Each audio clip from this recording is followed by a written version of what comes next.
Hello everyone, कैसे हैं आप सब। उम्मीद करता हूं कि आपकी पढ़ाई बेहतरीन चल रही होगी और आपने अभी तक की जो 7 टेस्ट हो गए हैं उनको भी बढ़िया से पढ़ लिया होगा, याद भी कर लिया होगा। तो आज हमारा टेस्ट नंबर 8 है और इसके बारे में बढ़िया से पढ़ते हैं। चलिए स्टार्ट करते हैं पहला क्वेश्चन। और पहला क्वेश्चन क्या कह रहा है उसको समझते हैं। पहला क्वेश्चन कह रहा है आपसे, अरविंद पनगड़िया के बारे में निम्नलिखित में से कौन सा कथन असत्य है। आपको वो कथन बताना है जो कि क्या है, जो कि असत्य कथन है, फॉल्स है। ठीक है, बताइए। वह नीति आयोग के पहले अध्यक्ष थे। दूसरा, वह भारत के G20 शेरपा रह चुके हैं। उनकी पुस्तक वाई ग्रोथ मैटर्स को नीति निर्माताओं का घोषणा पत्र कहा जाता है और इन्हें पद्म भूषण पुरस्कार से भी सम्मानित किया जा चुका है। अगर आपने इनके बारे में बढ़िया से कभी पढ़ा होगा तो आपको इनके बारे में बहुत अच्छे से पता होगा कि जो ये पर्सनैलिटी हैं अरविंद पनगड़िया जी, ये बहुत इम्पॉर्टेंट है। पहली बात तो ये अपने आप में बहुत ही शानदार पर्सनैलिटी हैं। अब इनको अगर आपने नहीं पढ़ा तो पढ़ लीजिए, क्योंकि इस तरीके की जो पर्सनैलिटीज़ होती हैं वहाँ से क्वेश्चन बन जाते हैं। अब आते हैं इस पूरे के पूरे आयोग के बारे में, क्योंकि यहाँ से ये रिलेट किया है, इन्होंने यहीं से रिलेट किया है इसको। तो यहाँ पे इसके पहले अध्यक्ष नहीं थे, ये समझ रहे हैं। इसके पहले अध्यक्ष कौन थे, क्योंकि इसका अध्यक्ष होता है पीएम। तो इसके पीएम थे अध्यक्ष, और वो हैं कौन, हमारे पीएम सर मोदी जी। तो मोदी जी थे इसके। तो इसने गलत ही पूछा है, तो आंसर तो आपको मिल गया कि भाई आपका ए इसका सही आंसर होगा। अब इसके बारे में थोड़ी सी जो स्टेटमेंट दी है उनको याद कर लो कि ये भारत के G20 के क्या थे, शेरपा थे। दूसरा, यहां पर इन्हें एक किताब लिखने का भी मौका मिला और इन्होंने किताब भी लिखी, वाई ग्रोथ मैटर्स। तो इनकी बुक भी याद रखना भाई कि इनकी बुक भी है। दूसरा, इन्हें पद्म भूषण भी मिला है। तो ये तीनों चीजें आपको ध्यान रखनी है। अब ये सब कब हुआ है ये समझ लो। देखो, सबसे पहली बात कि अरविंद पनगड़िया जो थे तो वो एक प्रोफेसर थे, किसके, इकोनॉमिक्स के। कहां पे, कोलंबिया यूनिवर्सिटी में, समझ रहे। तो यहां पे ये प्रोफेसर थे अरविंद जी। अब इन्हें 2015 से 2017 तक नीति आयोग के पहले किसके पोस्ट पे रखा गया था, उपाध्यक्ष के पोस्ट पे, ना कि अध्यक्ष, उपाध्यक्ष के पोस्ट पे रखा गया था। और कब से कब तक, इनका टाइम पीरियड भी याद रखिएगा, 2015 से 2017। पोस्ट पता चल गई, उपाध्यक्ष थे। क्योंकि अध्यक्ष कौन थे भाई, अध्यक्ष थे मोदी जी। कौन थे, मोदी जी। ठीक है। दूसरा, एक पोस्ट आती है सीईओ, वो थे अमिताभ कांत जी। ठीक है, कौन थे भाई, अमिताभ कांत जी, वो सीईओ थे। तो ये तीनों व्यक्ति बहुत इंपॉर्टेंट हो जाते हैं। दूसरा, G20 शेरपा के रूप में इन्होंने काम किया। तुर्की 2015, चीन 2016 और जर्मनी 2017 की अध्यक्षता के दौरान G20 जितनी भी बातचीतों में गए वो इन्हीं के नेतृत्व में हमारा इंडिया गया था। दूसरा, इनकी किताब है एक, इंडिया द अमर्जिंग जॉइंट। ठीक है। अब ये बहुत इंपॉर्टेंट हो जाती हैं कि भाई इस तरीके की अगर किताबें किसी ने लिखी हैं तो वो अपने आप में बहुत बहुत इंपॉर्टेंट हो जाता है। द इकोनॉमिस्ट ने उनकी किताब वाई ग्रोथ मैटर्स, तो इसका मतलब ये बुक भी उनकी चर्चा में रही होगी। और इसे किसके साथ लिखी गई थी, जगदीश भगवती के साथ लिखी थी। ठीक है। तो ये दो किताबें हैं, ये दोनों किताबें याद रखिएगा। मैं यहां से थोड़ा सा चेंज कर लेता हूं। ये दोनों किताबें आपके लिए बहुत इंपॉर्टेंट हो जाती हैं, तो इनको याद रखिएगा। ठीक। दूसरा, 2012 में इन्हें क्या मिला था, पद्म भूषण मिला था। एक अवार्ड होता है जो पद्म अवार्ड होते हैं, उसमें सबसे पहले पद्म श्री होता है, फिर पद्म भूषण होता है और फिर पद्म विभूषण होता है और उसके बाद भारत रत्न होता है। तो इन्हें पद्म भूषण कब मिला था, 2012 में मिल गया था। तो इसका मतलब आपका जो ए ऑप्शन था यही गलत था, बाकी सारे सही थे। अगले क्वेश्चन पे चलते हैं। अगला क्वेश्चन है, यू विन पोर्टल के संदर्भ में निम्नलिखित कथनों पर विचार कीजिए। अब ये पोर्टल है और क्या नाम है, यू विन। ठीक है, कोविन याद होगा आपको। कोविन के नाम पर ही ये इन्फ्लुएंस था, उसी के नाम पे इसे बनाया गया था। अब ये क्या बोल रहे हैं, इसकी घोषणा अंतरिम बजट 2024-25 में की गई थी। ठीक है, यह बैंकिंग धोखाधड़ी को ट्रैक करने वाला एक पोर्टल है। अब यहाँ पे एक पॉइंट इसका सही है, एक गलत है, और इसमें यही पूछ रहा है कि कौन सा सही है। तो जो इसमें पहला वाला पॉइंट है वो सही है कि ये कब अनाउंस किया गया, 2024-25 वाले बजट में किया गया था। तो केवल एक सही है इसमें। क्यों? क्योंकि ये बैंकिंग के लिए नहीं है, ये किसके लिए है, ये आपके स्वास्थ्य के लिए है। किसके लिए? स्वास्थ्य के लिए है, और वो भी किसके? महिला प्लस बच्चों के। समझ रहे हैं? तो इन दोनों के टीकाकरण के लिए है ये। जो मिशन इंद्रधनुष चलता है टीकाकरण का, उसको सपोर्ट करता है इंद्रधनुष। ठीक है, उसको सपोर्ट करता है। तो ये गलत और ये भी गलत, केवल एक सही है। तो ये बैंकिंग के साथ नहीं है। तो अब इसके बारे में थोड़ा सा समझ लो। यूविन पोर्टल की घोषणा अंतरिम बजट आपके, अच्छा अंतरिम बजट में पहले ही बता चुका हूं क्या होता है। अंतिम बजट होता है जो चुनाव से पहले किया जाता है। ठीक है, तो उसमें घोषणा की गई थी। यूविन का मतलब होता है यूनिवर्सल इम्यूनाइजेशन प्रोग्राम, बताया ना, इम्यूनिटी बढ़ाने के लिए। किसको बढ़ाने के लिए? इम्यूनिटी। इसीलिए टीकाकरण किया जाता है इसमें। ठीक है, तो ये चीज आपको ध्यान रखनी है। अब इसमें एक चीज जो बहुत इंपॉर्टेंट है वो ये है कि 12 बीमारियों की जो रोकथाम के लिए टीकाकरण है वो, अब ये 12 बीमारी याद कर लो भाई, ये इंपॉर्टेंट है। डिप्थीरिया, काली खांसी, टिटनेस, पोलियो, खसरा, रुबेला, तपेदिक, रोटावायरस दस्त, आपका हेपेटाइटिस बी, मेनिंजाइटिस, हेमोफिलियस और आपके न्यूमोकोकल, ये। ठीक है, इनको याद कर लेना क्योंकि ये बहुत इंपॉर्टेंट है। महिला और बच्चों वाला बता चुका हूं, ये चीजें आपके पेपर में पूछ ली जाती हैं, यही पूछी जाती हैं। तो ये आप ध्यान रखिएगा कि भाई 12 तरीके हैं, तो यही बोलेगा कि ये 15 तरीके हैं, तो नहीं 15 नहीं 12 हैं। ये बोलेगा इंद्रधनुष को सपोर्ट नहीं करता है।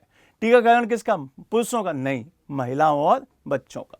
तो इन चीजों का ध्यान रखना है। कोविड, जो कोविन आई थी ना, कोविन से ही इन्फ्लुएंस था। जो कोविड के टाइम पे कोविन आई थी उसी से इन्फ्लुएंस था, तो यूविन आ गया। ठीक है, उससे इन्फ्लुएंस था ये। चलिए अगले क्वेश्चन पे चलते हैं। अगला क्वेश्चन क्या कह रहा है उसको समझते हैं। केंद्रीय बजट 2024-25, देखो अब 25-26 का बजट आ गया है, लेकिन ये मत समझना कि यहां से क्वेश्चन नहीं आएगा, क्योंकि ये पेपर एक साल से टल रहा है, तो यहां से भी क्वेश्चन आ सकते हैं। निम्नलिखित में से किस वर्गों पे मुख्य रूप से फोकस किया गया था?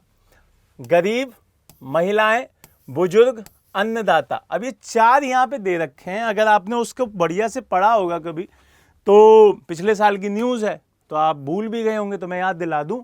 यहां पे 3 तो तबके दे रखे हैं जिनमें ये सपोर्ट किया था, लेकिन एक नहीं है। अब वो कौन सा नहीं है? पहला है, तो यहां भी है, यहां भी है, यहां नहीं है, तो यहां हटा दो ये क्वेश्चन से। महिलाएं हैं, महिला यहां भी है, यहां नहीं है, तो यहां हटाओ, यहां पे आ जाओ। तीसरा बुजुर्ग नहीं है, तो बुजुर्ग यहां पे भी नहीं था, यहां पे भी है, तो इसका मतलब सी ऑप्शन हो जाएगा। कौन सा ऑप्शन हो जाएगा? C option. क्यों? क्योंकि आपके पास यहां गरीब, पुअर रखे थे उन्होंने, फीमेल रखी थी, और आपके जो युवा हैं, यूथ है, उसको रखा था, और आपके अन्नदाता मतलब फार्मर्स, उनको रखा था। तो ये 4 रखे थे, तो यहां पे आपका सी ऑप्शन सही होता। अब देखिए यहां लिखा हुआ है सी ऑप्शन। फोकस किस किस पे? गरीब पे, महिलाओं पे, युवा पे और फार्मर्स। इसी की जगह किसान लिख लेना भाई, है ना, जिससे आपको याद रहे, किसान। Got it? तो यहां पे सी ऑप्शन सही था। चलिए अगले क्वेश्चन पे चलते हैं। अगला क्वेश्चन हमारा चौथा क्वेश्चन है। केंद्रीय बजट 2024-25 के अंतर्गत घोषित पूर्वोदय योजना, मोस्ट इंपॉर्टेंट। यहां पे अभी तक 4-5 क्वेश्चन आ चुके हैं, इसी से कई सारे जो एग्जाम्स है गवर्नमेंट के सेक्टर के, वहां पे क्वेश्चन आ चुका है। पूर्वोदय योजना निम्नलिखित में से कौन सा एक राज्य शामिल है? एक राज्य 4 में से एक राज्य बोल रहा है कि कौन सा शामिल है। अब आपको पहले तो यही पता होना चाहिए कि पूर्वोदय योजना किसके लिए स्टार्ट की गई है। तो ये जो योजना है वो स्टार्ट की गई है पूरब के लिए। किसके लिए? पूरब। अब पूरब में बहुत सारी जगह आती हैं, बहुत सारे लोग समझते हैं यहाँ इस वाले पूरब के लिए, नहीं, तो ये नॉर्थ ईस्ट कहलाता है। पहली चीज तो नॉर्थ ईस्ट के लिए ये नहीं है, ये पूरब के लिए है। तो पूरब का मतलब, इसका मतलब ये वाला जो घाट होगा वहां पे चले जाओ। अब यहां पे 5 राज्य आते हैं, 5 स्टेट। 5 स्टेट कौन से हैं? बिहार, बिहार से अलग होके झारखंड। अब ये जो सबसे पहले में चलता था, ये दोनों उसी एरिया में आते थे, तो वेस्ट बंगाल। समझ रहे हैं? इसमें एक एरिया और आता था, उड़ीसा। तो 4 तो हो गए हमारे पास। हमारे पास बिहार हो गया, हमारे पास झारखंड हो गया, वेस्ट बंगाल हो गया और उड़ीसा हो गया। अब एक और ले लो, ये है आपका आंध्र प्रदेश। तो यहां पे आंध्र प्रदेश और जोड़ दो। अब इनमें से कौन कौन सा है? देखो ये रहा आंध्र प्रदेश, यही आखिरी वाला था। ये नहीं है, ये नहीं है, ये नहीं है। देखते हैं भाई आंसर क्या है। सी ऑप्शन होना चाहिए, बिल्कुल सही है। सी ऑप्शन हमारा एकदम सही आंसर है। आपका बिहार, झारखंड, वेस्ट बंगाल, उड़ीसा, आंध्र प्रदेश इसमें आपको रखने थे। दूसरा, यहां पर जो मानव संसाधन है उसकी बढ़ोतरी के लिए इन ईस्टर्न पार्ट के राज्यों की बढ़ोतरी के लिए ये चीज स्टार्ट की गई थी। भारत सरकार ने इसको स्टार्ट किया था और ये बहुत इंपॉर्टेंट है। ठीक है, चलिए अगला क्वेश्चन देखते हैं। 5वां क्वेश्चन है हमारा।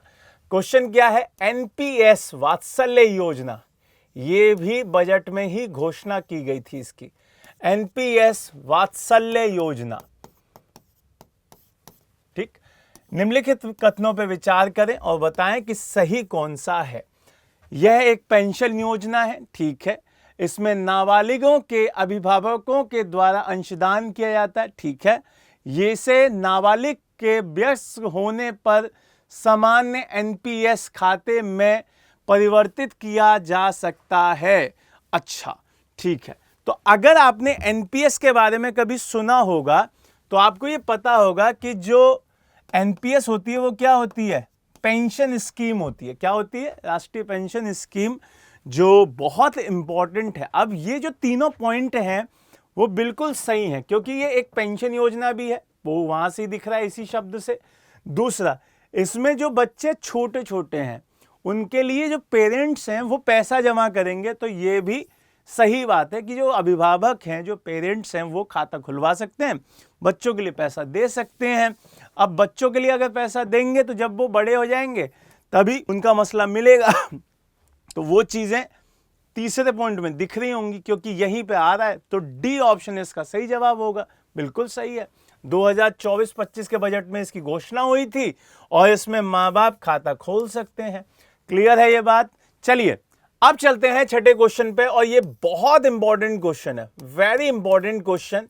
क्वेश्चन क्या है? हाल ही में चर्चा में रहे टेस्टुजुमाब, आपका दूसरा ऑसिमेटिनिब और तीसरा डुर्वालुमाब, ये निम्नलिखित में से क्या है? ये जो तीनों शब्द हैं ये आपके क्या हैं?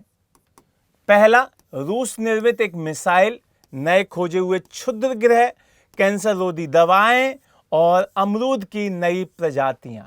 अब ये तीनों आपने अगर न्यूज में पढ़े होंगे तो बता देंगे, नहीं पढ़े होंगे तो नहीं बता पाएंगे, क्योंकि करंट के साथ है। अब ये तीनों हैं क्या, ये समझ लीजिए। ये है आपकी एंटी कैंसर ड्रग, ये तीनों ही कैंसर की दवाएं हैं। अब भारत सरकार ने इनके जो सीमा शुल्क था वो हटा दिया, ये फ्री कर दिए अब। तो इसका मतलब ये सस्ती हो जाएंगी अब, और जब सस्ती हो जाएंगी तो कैंसर का इलाज सस्ता हो जाएगा।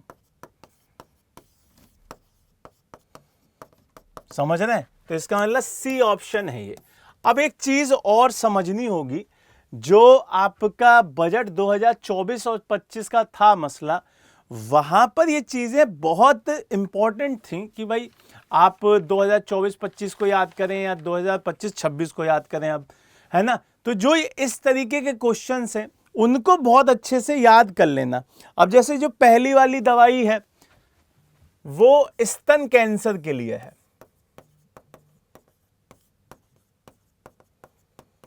अब ये जो दूसरी दवाई है ये लंग कैंसर के लिए है, फेफड़ों के,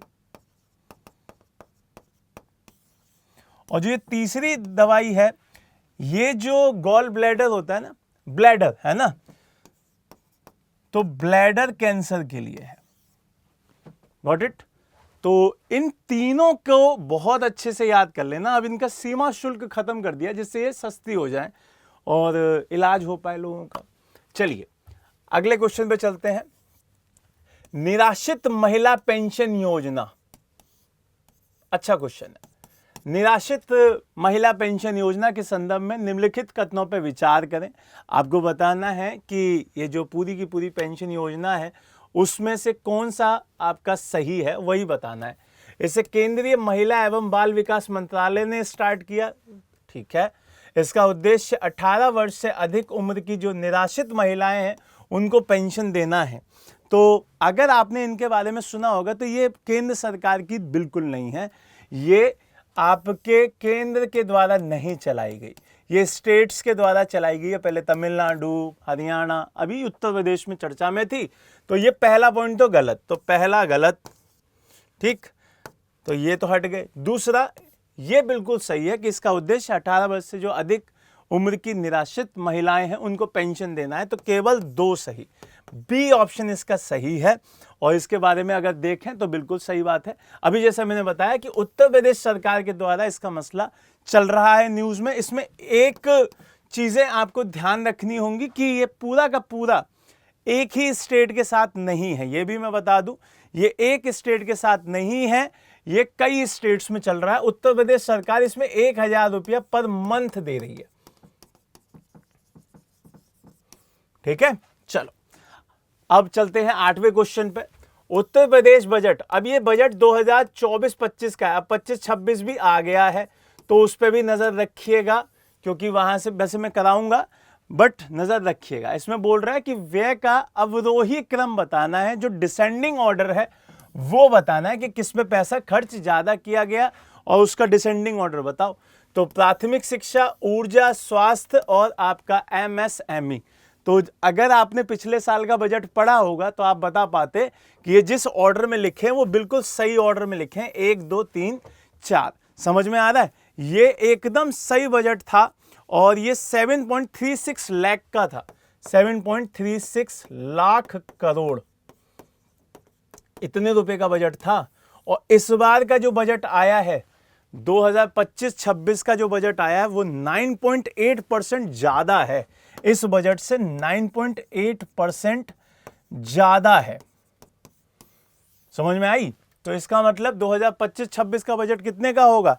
808, लिख देता हूं मैं यहीं पे, 808,736 करोड़, ये इतना है इस बार, ठीक है।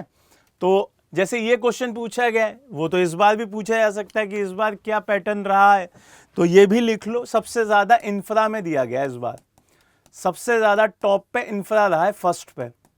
दूसरे पे हो गया एजुकेशन, दूसरे पे हो गया एजुकेशन, तीसरे पे हो गई एग्रीकल्चर,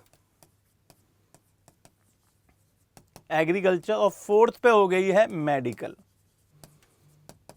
समझ में आया? ये 4 इस बार के सबसे ज्यादा प्रेफरेंस पाने वाले सेक्टर्स हैं। सबसे ऊपर इंफ्रा, दूसरे पे एजुकेशन, तीसरे पे एग्रीकल्चर, चौथे पे आपका मेडिकल। Got it?